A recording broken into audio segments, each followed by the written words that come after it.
Live streaming is on.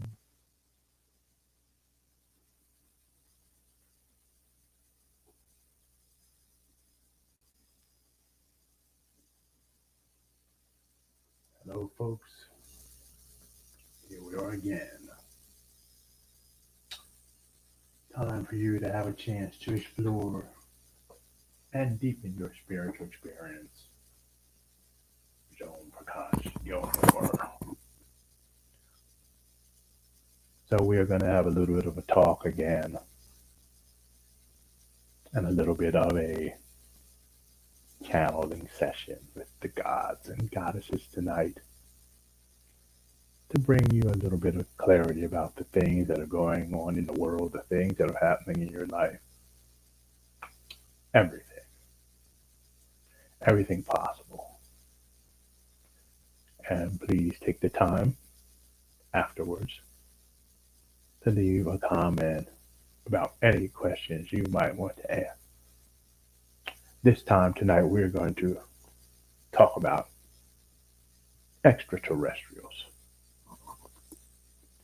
We shall ask the powers that be if there are extraterrestrials and why they are here. First, we're going to start with a little chant to move us deeply into the mood. Then we'll go straight into our Dharma talk, followed by another chant and a guided meditation to leave you in a state of deep meditation where you can continue until you feel like ending that meditation. To get more information, you can go to our website at www.nextstepcoaching.mysite.com. You can join our newsletter list at the bottom or get some of our books. So we begin with a chant. This chant is just a chant says, lead me from falsity to truth, lead me from death to life, and lead me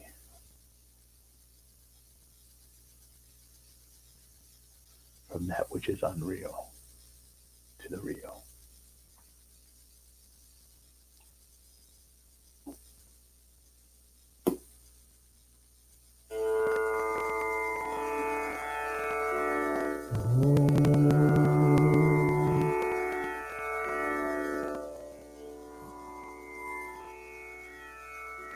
Asetu masat kamaya tamesu majutirgamaya mityorma amritam kamaya asetu masat kamaya tamesu majutirgamaya mityorma amritam kamaya asetu masat kamaya Tameso Majotirgamaya Vidyodma Amritam Kamaya Aseto Masa Kamaya Om Shanti Shanti Shanti. Lead me from falsity to truth, from life to death.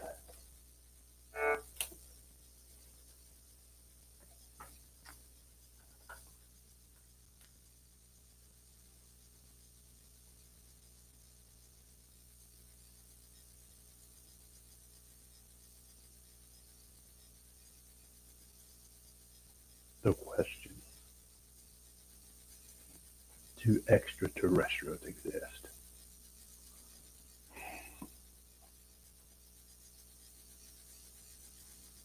Almost everything that exists in the mind of the human being exists. There's so much evidence that such things that you call extraterrestrials exist that it's become somewhat ridiculous.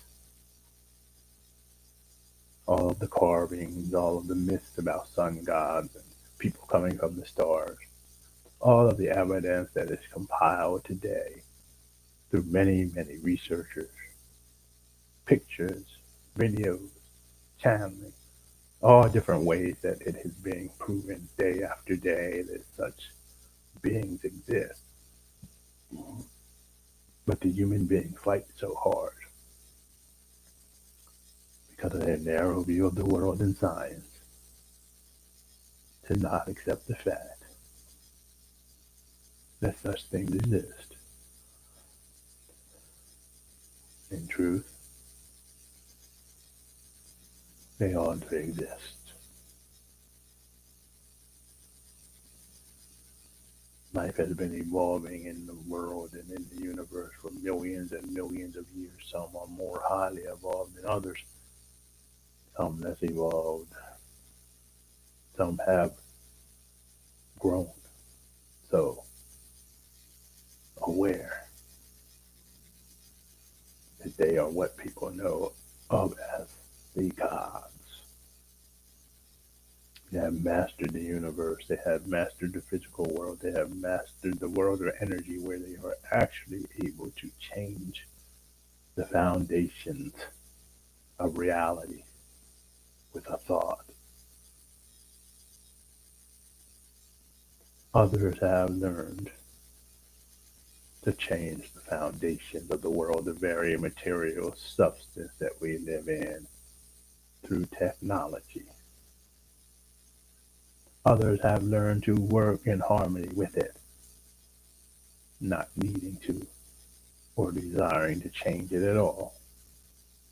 And then you have the human beings who are struggling and fighting all the time, trying to work against nature in order to gather all of the things that they can gather.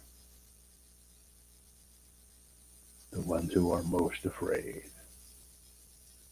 who think they have the most to lose, when they haven't begun to see wisdom and the truth. So they make up reasons for all of these ET visits, as you call them, all of these beings coming. Some of them say that they're from different dimensions and not from this universe at all. They can't believe that anything greater than a human civilization can live in this place.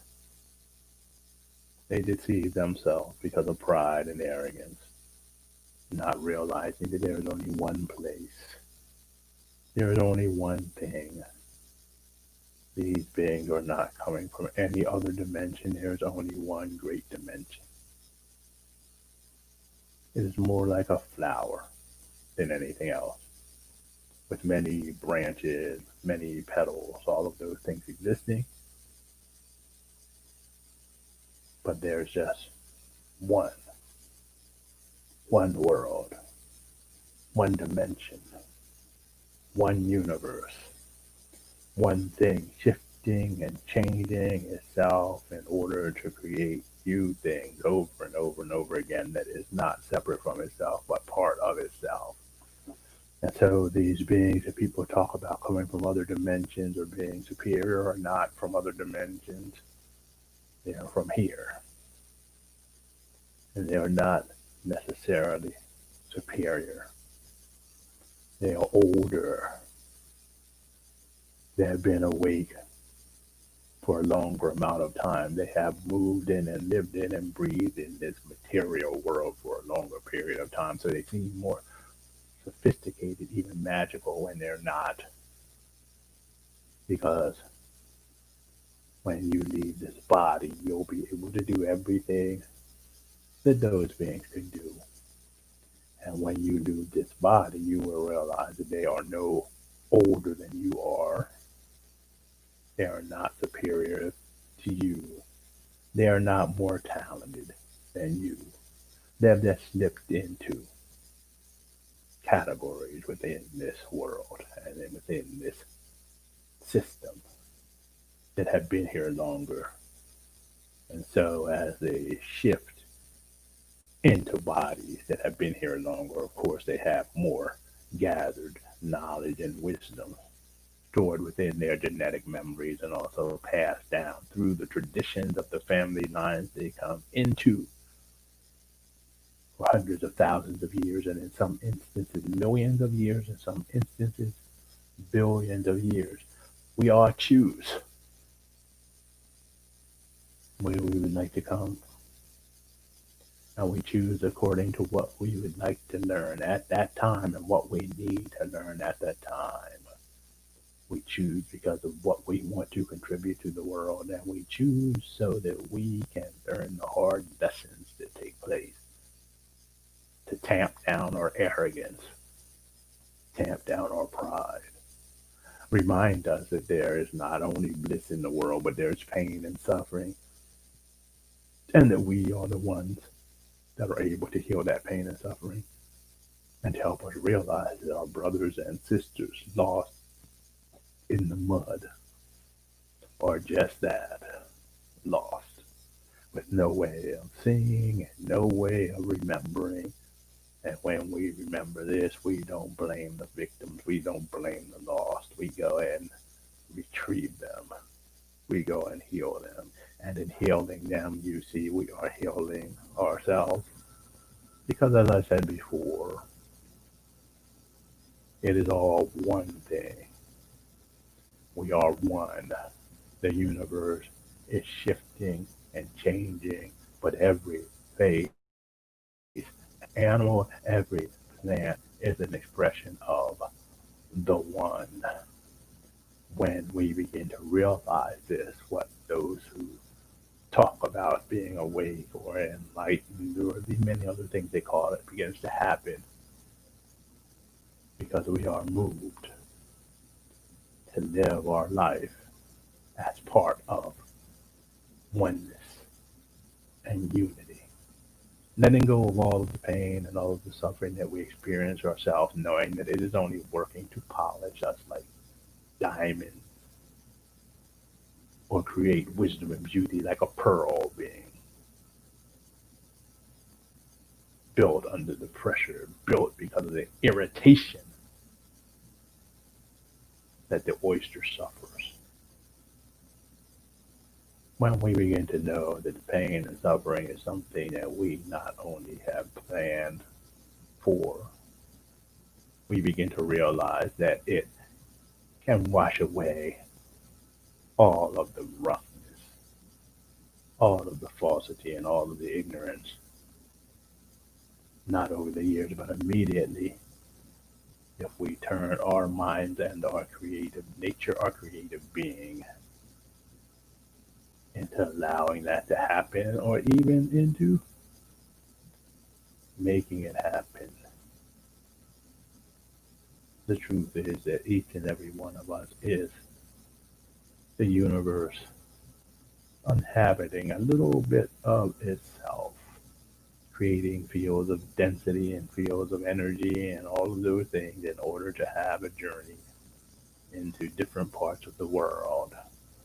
And on this part, on this earth, we are working with many, many beings in order to try to do that which is impossible, to change this world that is held captive by those who choose evil into one, where we can have life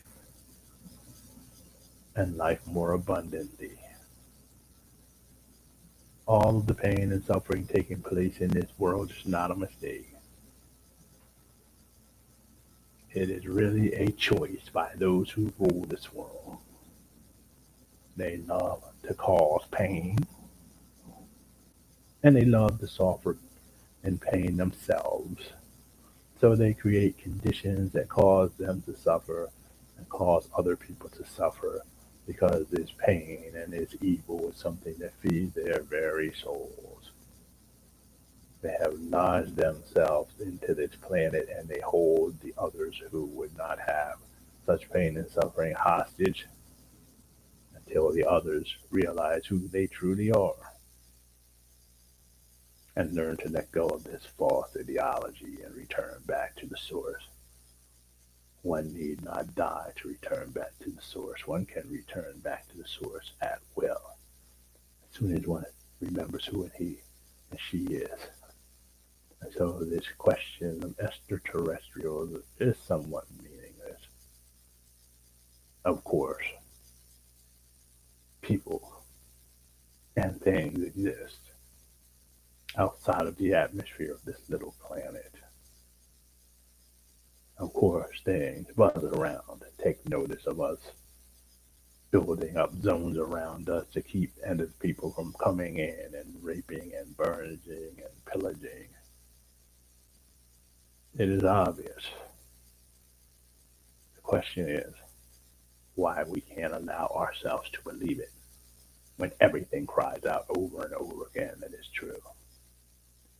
That is the question. The answer.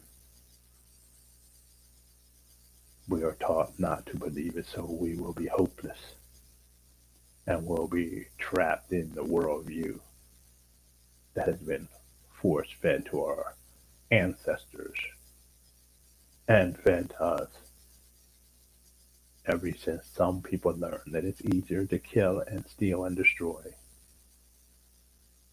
to have things, than to work with others. There is a worship of things that has occurred on this planet. Material goods. The desires for so many material goods come from a lack of trust in divinity and a lack of trust in each other. It is a self-fulfilling prophecy. As people do not trust, they begin to hoard, they begin to hold things, they begin to hurt and kill. And then when the same thing happens to them in response, it fulfills their idea of the world.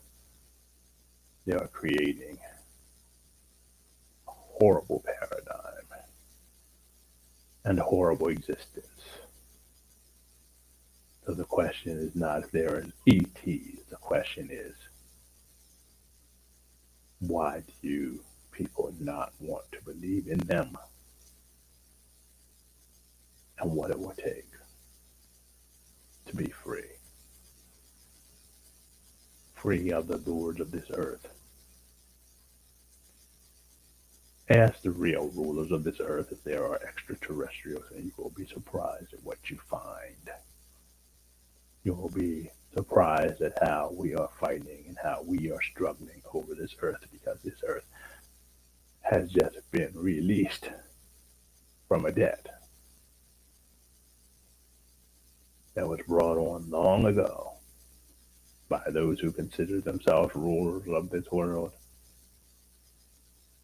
Now their debt has been invalidated by the powers, the higher powers, but their descendants are still trying to hold on, trying to cling, trying to behave the way they always have done,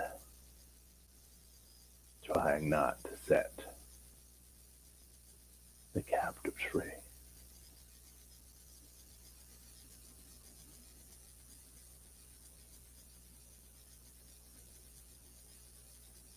And we are finished tonight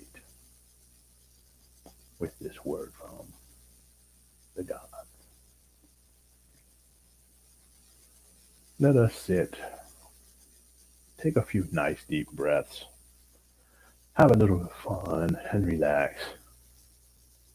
This is me speaking now, and the world is too crappy right now, too painful and too frightening not to have just a little bit of fun. And there's also time for each and every person to delve deeply into their understanding of the earth and to learn the real history of the earth and learn who we are through various spiritual practices. And so we're going to do one more chant, inviting in the energy of the Brahman, or the creator God, the God who creates all things, that which is beyond all understanding, the great mystery. Some call it God, some call it the mother goddess. The name is not important. What it is, it is. Let go of all of your false religious beliefs and just go straight to the source. So I will do this chant and then we'll go straight into a guided meditation. And then we'll leave the air, but you can continue to meditate or pray or whatever in your own way.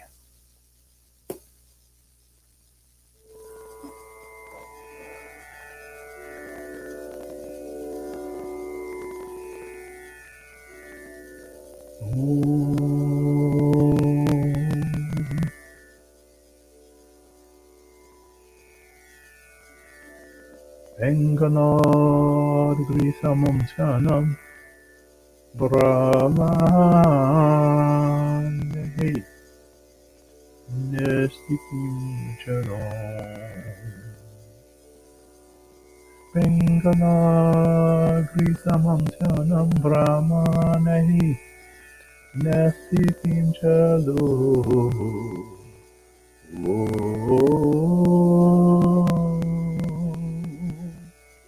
Venganadgrisamam skanam brahmanehi nasikim chalom. Vengatisha sante naputu napavishari. Vengatisha Somaveo Napudu Napavishari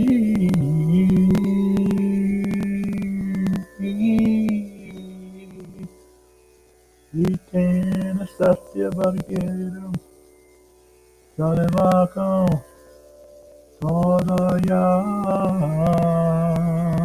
Yabhum Itena Satya Vargeram Sarvakam Sadayam Yabhum.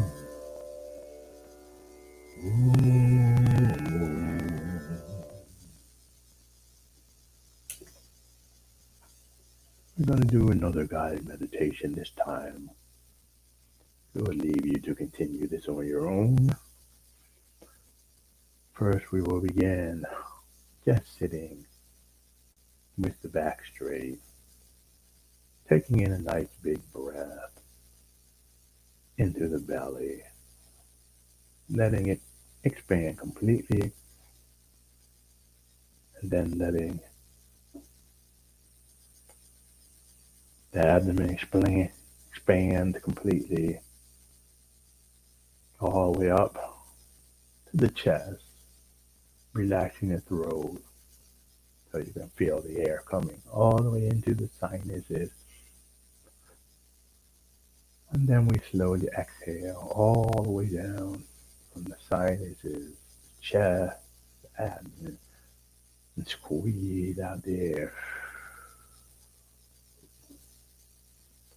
from the lower belly, breathing in and out of that spot that's an inch to an inch and a half below the navel and right at the center of the body, known as the dantian.